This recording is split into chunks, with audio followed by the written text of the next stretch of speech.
I'm Paul Stanley of KISS. It's 10 p.m. Do you know where your children are? I told you last night, no!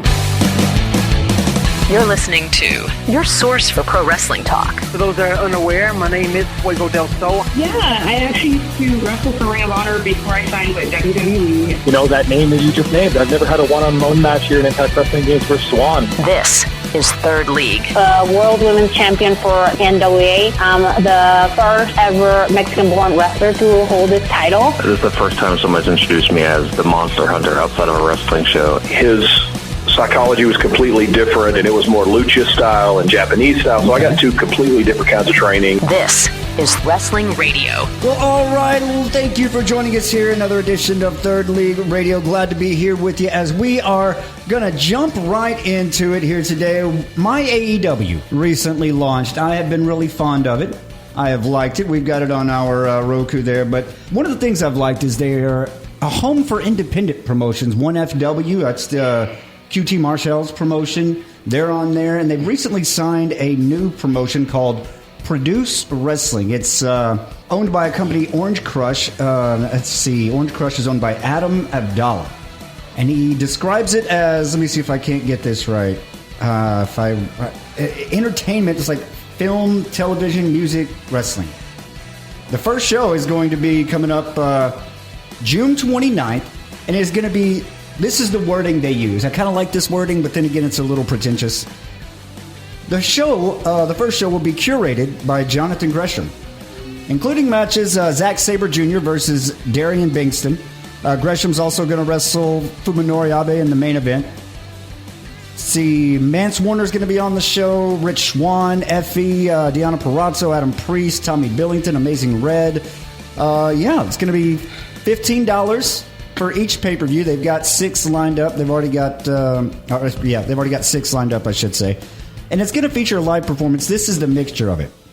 This guy, Abel Ferrara, he's a filmmaker. He's an actor. Mm-hmm. He also, all of his movies, he does the whole soundtracks, everything like that.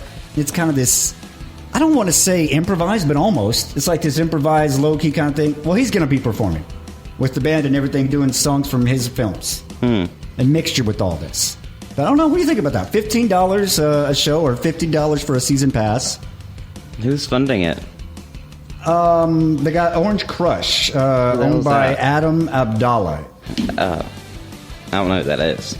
Orange Crush, it says, is an independent wrestling and art publication. Apparently, they tried to buy Triller. Okay. When that didn't work, they're like, hey, we'll just put our stuff over here. MyAEW, I mean, I think it's good. It's a good idea. It's got AEW programming. If you're international, it's one of the only ways you can watch AEW programming. You can't buy the pay-per-views on there yet, can you? No, that's why no one's using it. If you're international, you can. But yeah, no, I've liked it. I've looked through it. I hope everything succeeds for this. I want to see more. I want to see more independent professional wrestling companies working with All Elite Wrestling. I want to see that. I don't know. Now they need to move. If they're gonna have my AEW, just move Ring of Honor over to that, because I'm about to have to stop paying $10 for Ring of Honor. But yeah, the first show, Produce Volume 1, The Octopus, will air June 29th from Brooklyn, New York. Talking wrestling around the world. This is Third League. We'll move on here to WWE for a little bit because, well, it's confirmed SmackDown is going to be kind of a mixture. It's going to go back to 2 hours at the end of June, and then it's going to stay 2 hours all the way up through the end of the year, and then back in January it's going to go to 3 hours, and then at the end of June it's going to go to 2 hours, a fluctuating schedule for SmackDown, which I've always said 2 hours is the best wrestling show. It's the perfect length of time for a wrestling TV show. 1 hour, it feels like you're trying to rush things. You don't get enough time to see everybody. 2 hours is right in that sweet spot. 3 hours feels like you're tired.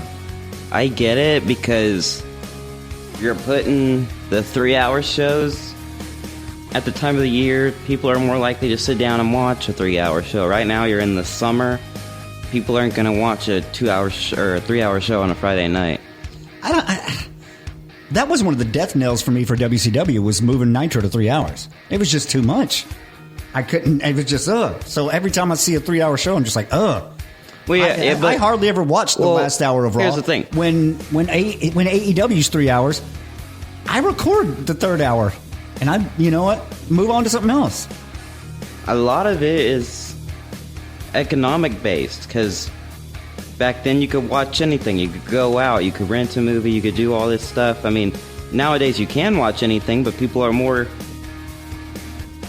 The most common hobby now is, rather than going outside like it was in the 90s, it is watching TV. So people will spend more time nowadays watching TV than they would have back then. That's what I think. But yeah, I don't know. SmackDown. Switching back to 2 hours till the end of the year, then back to 3 to start the year. I don't know. We got more WWE coming up here in just a bit as well. Your source for pro wrestling and your place for modern rock. This is Third League. Rock and Wrestling Radio. All right, so yeah, I guess it's going to be a WWE gripe session here in the middle of the show because, I mean, it's not just me. Fans on social media, they've been letting WWE have it recently.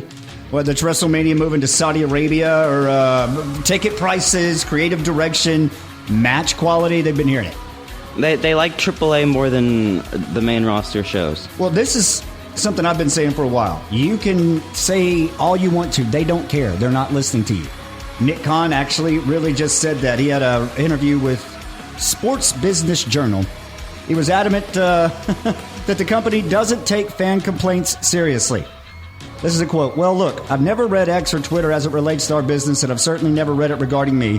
It's a vocal minority. People are allowed to complain, but we don't adjust our business based on complaint. We adjust our business based on ratings, revenue, and relevancy. Yeah, he's on Twitter, and if he was looking at the ratings, he would understand that it's... Yeah, it's not good. And it's not just a vocal minority. It's a high percentage of the fan base is going, why are we watching this? This is insulting us. Vince started that mentality back when X was just starting. He's like, oh, what? There's 300,000 people on here? We have millions. Now, X has... Every single user in the United States will use X. I get the point. Like, people are going to gripe just because they're going to gripe. But these are legitimate concerns. The storylines are... The story quality is bad, the production is bad, the in-ring work is bad, with the possible exception of a AAA match recently, but everything about the story is bad, and they're just feeding ads down your throat all day. It's not just fans griping. These are legitimate complaints that they're choosing to ignore.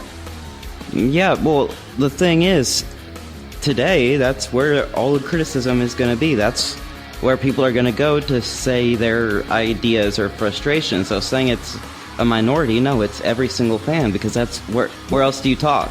I think what he is trying to play it off as okay, it's with AEW, you know, I keep hearing these guys, oh, it's just daddy's money, it's just daddy's money.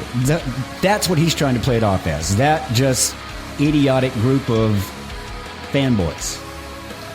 But you're right, I'm right, this is not an idiotic group of fanboys. This is the wide majority of their WWE fans that are complaining, and they're choosing not to listen to it. Like, I don't know. They're saying they're choosing not to listen to it, but you saw what happened in AAA recently. El Grande Americano versus Original Americano, excuse me. That was a good match. I mean, it got almost 6 stars. Did it? 5.75. Really? Yes. The only WWE associated match to ever get anything that high. The highest WWE associated match ever rated by Dave Meltzer. So, while they say they're not listening, it kind of shows they are, at least a little bit. Well, the running thing is Undertaker is the WWE creative director sent down to AAA, who works with, you know, their president, whatever they call it now, since it's owned by WWE. But the president of that company, Undertaker, works with them, so the fans are saying, oh, Triple H sucks, Undertaker's great. Yeah. And the commentary, they did this funny thing. After the match, Chad Gable takes the mask off, he hands it over, and the announcer's like, oh my God, it's Chad Gable. Yeah, that's funny. Everyone knew that. But yeah, they say they're not listening. They are in certain ways, but I don't know. And this is going to be rude of me, but as a professional wrestling fan, I hope they continue not listening. I want to see wrestling take over WWE as much as possible. You're listening to Third League Radio.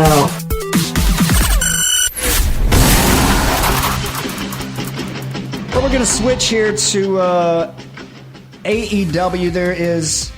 I'm going to spoil a little bit here because the matches we're looking at for the week we're looking at. But, well, current AEW World Champion MJF was in action on a June 3rd. That's not in our week we're looking at. But on the June 3rd episode of Dynamite, in a match with Rush, hyperextended his knee.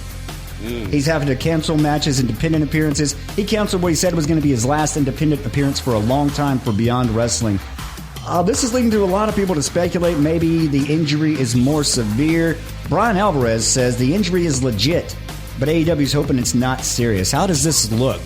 You just had MJF beat Darby Allin in what was a big-time match. You pushed Darby Allin to the moon in a short amount of time. People bought into it. I didn't, but people bought into it. Now you had MJF take the title from him. You've got several challengers coming up. What happens if MJF is injured here?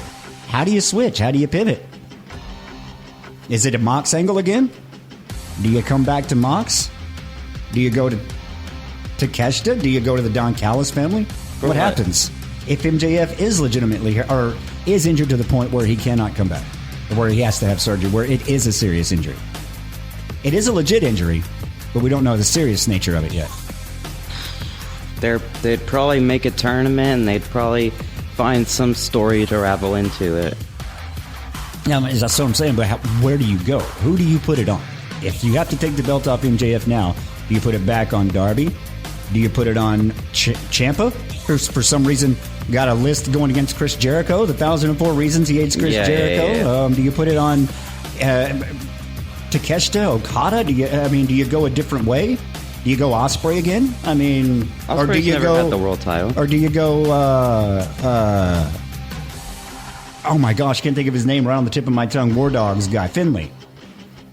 Well, I wouldn't give it to Ospreay because he was supposed to win the New Japan Cup and challenge for the title.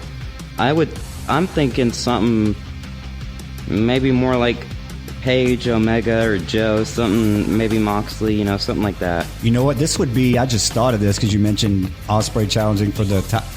What if MJF gets hurt, to shake things up crazy, Callum Newman wins the title? No. Callum Newman is the first person from another company to win an AEW title. Stop your He takes it to New Japan. You say mine is bad? He takes it to New Japan terrible. Because right now, what's going on in New Japan? There's a whole AEW's not helping us. We don't like AEW. What's AEW doing? He takes the title. He brings it back. He starts talking mess.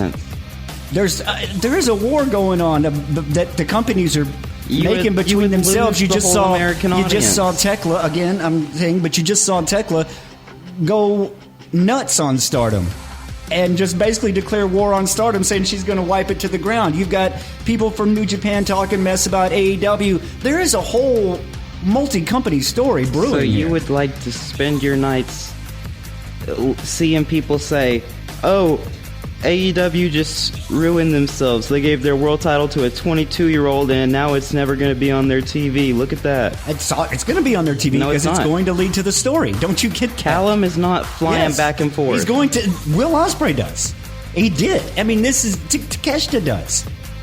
This is a perfect angle. It's a perfect story. No one's ever had a multi-company story like this before. This would work wonders. Hello? How do you not like the idea of a multi-company storyline going on? It doesn't matter. It's not a good idea. That is an amazing... How is that not a good idea? It's an idea you would do on WWE.